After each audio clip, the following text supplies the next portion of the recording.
I'm just taking a moment to appreciate how nice my makeup looks in this clip. Hi guys, I hope you're all doing okay. So I thought I'd film a little Q&A catch-up. I popped a little Instagram box over on my Instagram, which I'll put here, and I thought I'd answer some of your questions. Now, I do believe these comments were said kindly, and as much as I appreciate that I have changed and that I have lost weight and I do look different, and not always do I feel like that, but I do. So after all that, I am filming in the kitchen. But I wanted to answer your questions, and it's only going to get warmer this week, so I thought today would be the day. So I had two questions that I didn't really know how to take, because one of them was like, you changed a lot, then the other one was like a very similar wording. I appreciate that this was probably said as a really nice comment. I don't see it as a bad change, I see it as a good change. It was really important for my health, for my physical health, for my mental health. I needed to change in order to be healthier. I was only 23 when I was at my biggest, and it was really important that I made that change then, because I don't know where I'd have been today if I didn't, realistically. I was really heavy, I couldn't walk, I found it uncomfortable to walk a long distance. It was ruining my life. It has changed my life, it's changed my life. So I've just moved because it was really sunny and the sun was in my eyes. You change as a person as you get older, you change as you age, and life happens and it changes you sometimes. So yeah, I don't see that as a bad thing. The other question was, how old do you want to be when you get married? I don't actually know the answer to this question. Me and Andrew only got engaged last year, all to do with savings and everything, and we haven't saved anything yet, so probably within 5 years I would say. Ideally in 3, but it's hard to come by these days, and so that is in the future on the cards, but just not right now.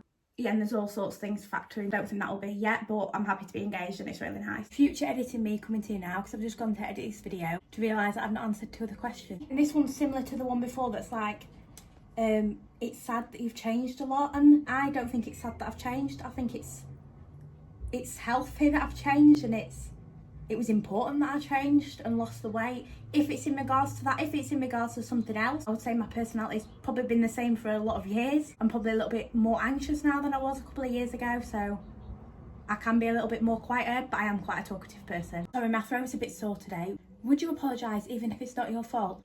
Yeah, to a certain extent. I don't think playing the blame game is always appropriate to each given situation. I know this is dependent on the situation. I would definitely apologise if I thought the way I'd acted had upset that person. Sometimes you say things and you don't mean them to be mean or horrible, and sometimes people get the wrong end of the stick. So I would definitely apologise if they took what I'd said the wrong way. Can you hear that? There's 2 cats fighting out there. Oh God. Is everything okay out there? What are you doing? I'm just checking to see if it's my cats. I've got vlogging stick on and I'm in a pair of shorts. This was a really interesting question. It was, what do you think the friend thinks of you who you're not friends with anymore? I would hope that they still want me to do well and be okay type of thing, because I want that for them even though we're not friends anymore. As life moves on, if people don't connect in that way anymore, then that's fair enough, and I think you should still wish them well and hope that everything's okay on their end. And even people that have done me wrong in the past or been mean to me, I still wish them well. I still hope they're okay. I wouldn't wish any badness on anyone that's ever done anything to upset me in the past type of thing. One that I thought was really funny was, you look like my cousin. I'll take it as a compliment. I hope your cousin is okay. I don't know who this is on about. And then I did just have a few really, really sweet comments like these. Feel free if you are any of these people to reach out. That's really sweet. And I hope you're all okay. I've never seen myself as perfect, and I think we are our own worst critics sometimes. So comments like this are very sweet. So I would say my biggest hobby is makeup. I absolutely love makeup. I've loved makeup for years. I find it such a comforting thing to do, and I love being creative. I love experimenting with it. Another massive hobby has been fitness, calorie deficit, working on myself mentally and physically. I do class that as a hobby because fitness has become a massive hobby and a massive part of my life.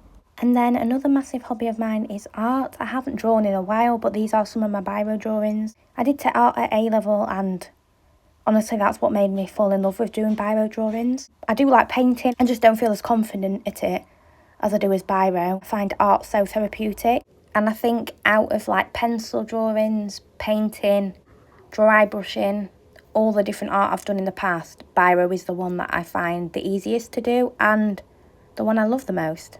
And both these drawings here are the ones that I'm probably the most proud of. This drawing of Matthew Lillard and also the dog drawing.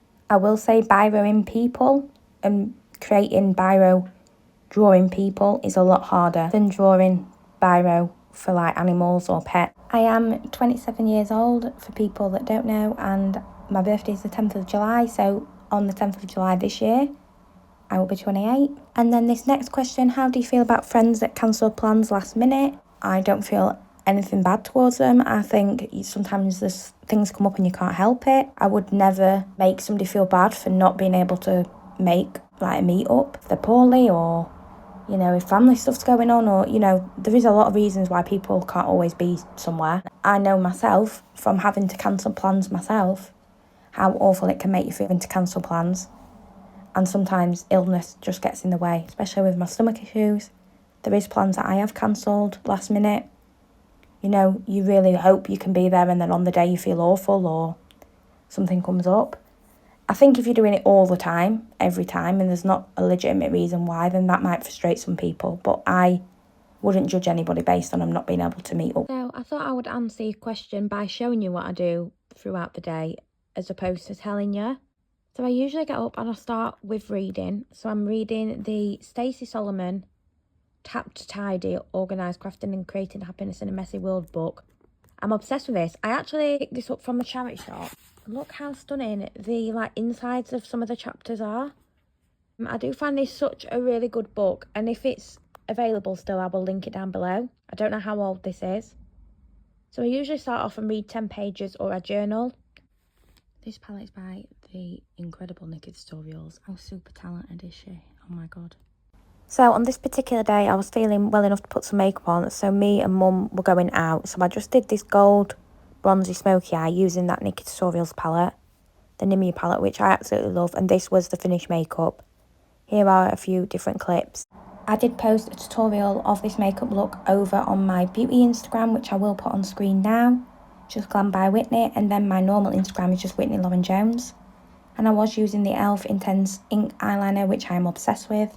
This is what the outside of the Nimue palette looks like. A little bit of bronzer, I buffed that into my outer crease and into the crease, and then I buffed that out with powder, and then I went back in with the shade Never Boring and took that in the outer corner. Then I went in with a little bit of Her First Heaven, and then in the inner portion I went in with this stunning gold shade. How insanely gorgeous is that? Because the queen of glam herself made it. Like, can't get any more amazing pigment and formula than this. So then me and my mum were walking, my nana were kindly dropping us off in town, and then after a busy day we posted some parcels, come back and had a quiet evening. So I was just having some cosy cat cuddles, which I would definitely recommend. We love you so much. For tea I just had some sweet potato fries and this veggie lasagna, which was delicious. Just been watching an ITV series called Unforgotten, which is really good if you've not seen it.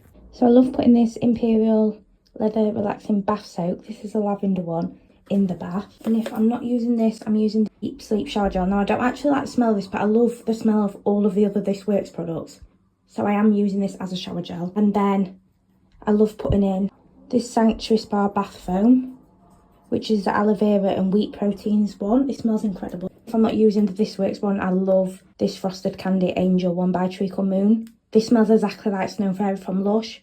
Don't sleep on it, it's absolutely stunning. For shampoo, I've recently switched it up and I'm using the Volume and Lift Tresemme one. There's not much left in this. For conditioner, I'm using the Herbal Essences Dazzling Shine. I used to use this when I was younger, and I noticed my hair was getting dry after I switched from Aussie.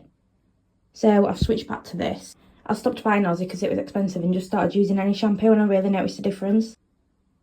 And then there's only a tiny little bit of this left, to the point where I've added water. This is a Feather and Down Sleep Bath Essence with calming lavender and chamomile essential oil. Stunning. Cleansing balm. I use a peptide calming 3-in-1 cleansing balm from the Beauty Crop.